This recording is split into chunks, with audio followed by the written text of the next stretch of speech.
చాలా రోజుల నుండి హాలిడేస్ ఇవ్వట్లేదు అని ధ్రువ్ అందరికి 3 రోజులు హాలిడేస్ ఇస్తాడు. దాంతో ధ్రువ్ ఆఫీస్లో ఒంటరిగా ఉండి వర్క్ చేసుకుంటూ ఉంటాడు. పెట్టిన అలారం చెవులు చిల్లుపడేలా అరుస్తుంటే తల ఎత్తి టైం చూస్తాడు. తెల్లారు 6 అవ్వటంతో షాకుగా అంటే రాత్రంతా ఇక్కడే ఉన్నానా అని ఆలోచిస్తూ కళ్ళు మూతలు పడుతుంటే సిస్టమ్ ఆఫ్ చేసి సోఫాలో పడుకుంటాడు. ఆఫీస్లో ఫైల్ ఉండిపోవటంతో జై ఆఫీస్కు బయలుదేరతాడు. హడావిడిగా రెడీ అవుతూ ఉన్న ధన్యని చూసి, ఏంటి కోతి, ఎక్కడికి వెళ్ళాలని అంత హడావిడిగా ఉన్నావు? బావ దగ్గరికి.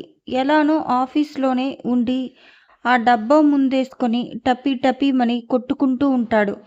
కనీసం పక్కన ఉంటే లాక్కెళితే అయినా తింటాడు అని అంటుంది చెవికి జుంకాలు పెడుతూ. సర్లే పో, వచ్చేప్పుడు మైదా తీసుకురా, మర్చిపోకు.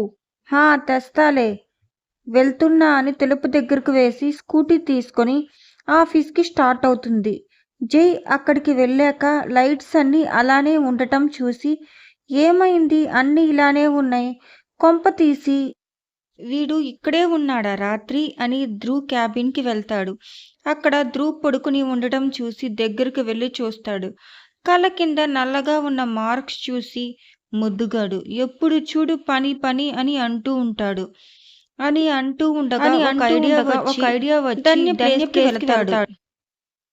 ధన్య స్కూటీని పార్క్ చేసి డైరెక్ట్గా ధ్రువ్ క్యాబిన్లోకి వస్తుంటే గ్లాస్ నుండి లోపలికి చూస్తుంది. సోఫాలో చక్కగా పడుకుని ఉన్న ధ్రువ్కి జై ఏదో చేస్తూ ఉండటం చూసి, అన్నయ్య ఏం చేస్తున్నావు? జై ధన్య మాటకి వెనక్కి తిరగగానే ధ్రువ్ని చూసి, అన్నయ్య ఏంటిది అని అంటుంది కోపంగా. జై నోరు మూసుకొని నవ్వుతూ ఉంటాడు. జైకి జుట్టు కొంచెం చెవుల కిందకి ఉండటంతో మంచి నిద్రలో ఉన్న ధ్రువ్కి జై రెండు వైపులా అలానే నెత్తిమీద పిలకలు వేస్తాడు ధన్య హెయిర్ బ్యాండ్లతో. ధన్య అది చూసి ధ్రువ్కి మెలకువ రాకుండా తీసుకోగా అది తెగి ధ్రువ్ నుదుటి మీద కొడుతుంది. ఆహ్ అని తగిలిన చోట పట్టుకొని రుద్దుకుంటూ కళ్ళు తెరిచి ఇద్దరిని చూసి, మీరేంటిక్కడ? జై నోటి దగ్గర చేయి తీసి గట్టిగా నవ్వుతూ, రేయ్ బా, నీకు ఈ స్టైల్ బాగా సూట్ అయిందిరా. ఇలానే రెడీ అయ్యి ఎప్పుడు అని అంటుంటే అర్థం కాక చూస్తూ ఉంటాడు.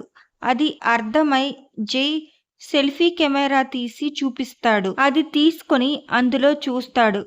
తన తల మీద 3 కొబ్బరి చెట్లు ఉండటం చూసి ఏం అనకుండా ఆ ఫోన్ని జై ముఖం మీద విసిరేసి మళ్ళీ పడుకుంటాడు. ఆ గాల్లో ఉన్న ఫోన్ని పట్టుకుని ధన్య ఫోటోలు ఏమైనా ఉన్నాయేమో అని చూస్తుంది. ఏమీ లేకపోవటంతో అది చూస్తూ, నిజంగా బావ ఇలా భలే ఉన్నాడు కదా అన్నయ్య అని అంటుంది.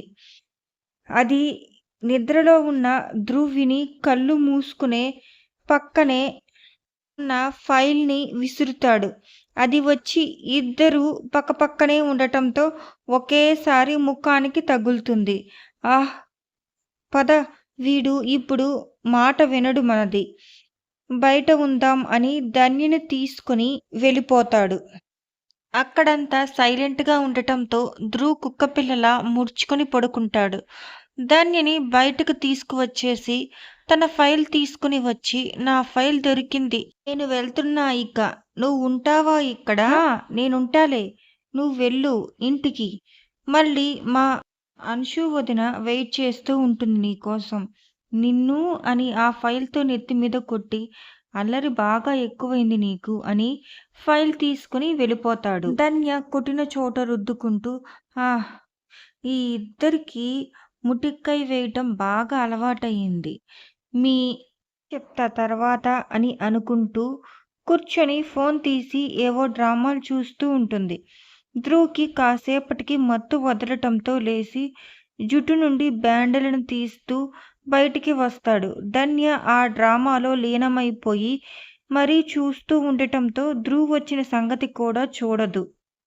ధ్రువ్ వచ్చి పక్కనే కూర్చుని ధన్య ఒళ్ళో తలపెట్టుకుని పడుకుంటాడు. అప్పుడు చూస్తుంది ధ్రువుని. ఇక కదపకుండా తలని నెమ్మదిగా దువ్వుతూ సౌండ్‌ని తగ్గించుకొని చూస్తూ ఉంటుంది. మోహన్ తన క్యాబిన్‌లో ఉండి ధ్రువ్ గేమ్ గురించి, తన టీం గురించి చూస్తూ ఉంటాడు. తన పిఏ తెచ్చిన డీటెయిల్స్‌లో. అందులో ఓ ప్రొఫైల్‌లో చూసి తీక్షణంగా దానిని చూస్తూ ఉంటాడు. పిఏ వచ్చి సార్ మీటింగ్‌కి టైం అయింది సార్. సరే పద వస్తున్నా అని ఫైల్‌ని క్లోజ్ చేసి కదులుతాడు. ఆ ప్రొఫైల్ పేపర్ పిఏ అందులో ఉన్న పేరు చూసి మోహన్ వెనకాలే కదులుతాడు. ఏంటి అంజలి అంత హ్యాపీగా ఉన్నాం? ఏమయ్యింది అని అడుగుతుంది గీత. ఏం లేదు. కొన్ని రోజుల్లో నువ్వు షాక్ అయిపోయే న్యూస్ వస్తుంది చూసుకో అని అంటుంది అంజలి. అవునా? ఏం న్యూస్? తినే ముందు రుచి గురించి ఎందుకు? నువ్వే చూస్తావు. ఏంటో అసలు అన్నీ సగం సగం చెప్తావు. సరే పద ఏమైనా తిందాం. సరే పద అని ఇద్దరూ కలిసి బయటికి వెళతారు. కాలేజీ పబ్లిక్ హాలిడే ఇవ్వటంతో ధన్య ధ్రువ్కి మెసేజ్ పెడుతుంది. బయటికి వెళ్దామా? రిప్లై వర్క్ ఉంది మధ్యాహ్నం వెళ్దాం. అది చూసి సరే అని తన కాలేజ్ వర్క్ చేసుకుంటూ ఉంటుంది. మధ్యాహ్నం ధ్రువ్ చెప్పిన టైంకి చెప్పిన ప్లేస్కి వెళ్ళి వెయిట్ చేస్తూ ఉంటుంది. ధ్రువ్ వర్క్ చేస్తూ టైంని చూసి అరే టైం అయింది వెయిట్ చేస్తూ ఉంటుందేమో అని గబగబా అన్నీ ఆఫ్ చేసి ధన్యకి చెప్పిన ప్లేస్కి వెళతాడు. ధన్య అక్కడ శాంతంగా బెంచ్ మీద కూర్చొని ఉండటం చూసి ఏంటి మేడం సైలెంట్గా శాంతమూర్తిలా ఉంది. పోనీలే మనకే మంచిది అని వచ్చి ధన్య పక్కన కూర్చుంటాడు. ధన్య పక్కకి తిరిగి ఏంటి నువ్వొచ్చావు? నేను కాక ఇంకెవరొస్తారో ఇక్కడికి? అది సర్లే మనం తర్వాత మాట్లాడుకుందాం. నువ్వు నువ్వు ఇక్కడి నుండి వెళ్ళు త్వరగా. ఎందుకు? ఎందుకంటే నా బాయ్ ఫ్రెండ్ వస్తున్నాడు. నిన్ను నన్ను ఇలా చూస్తే బాగోదు. ప్లీజ్ అర్థం చేసుకో. ఏంటి నీ బాయ్ ఫ్రెండా? హా, మరి మరి నేను? నువ్వు నా బావవి. మరి బాయ్ ఫ్రెండ్ ఎవరు? అది నువ్వే చూస్తావుగా. ఏయ్ పళ్ళు రాలిపోతాయి కొట్టానంటే. నేను కాక ఎవరున్నారే నీకు? నాటకాలాడకు. నువ్వు కాదు. నేనే. కాదు కాదు. నువ్వు ముందు పో ఇక్కడి నుండి. నేనే అది నేనే నీ బాయ్ ఫ్రెండ్ నేనే. కదా మరెప్పుడు రావాలి? ఎప్పుడొచ్చావు? ఏయ్ మాట మార్చుకు. ముందు విషయం తేల్చు. ఏం తేల్చాలి? నువ్వు నన్ను ఇక్కడ గంట ఉంచావు. వీడియోను ఆస్వాదించినందుకు ధన్యవాదాలు. ఇంకా ఎక్కువ భాగాలు చూడాలంటే సబ్స్క్రైబ్ చేయండి. మీ అభిప్రాయాలను కమెంట్లో పంచుకోండి. తరువాతి భాగంలో కలుద్దాం.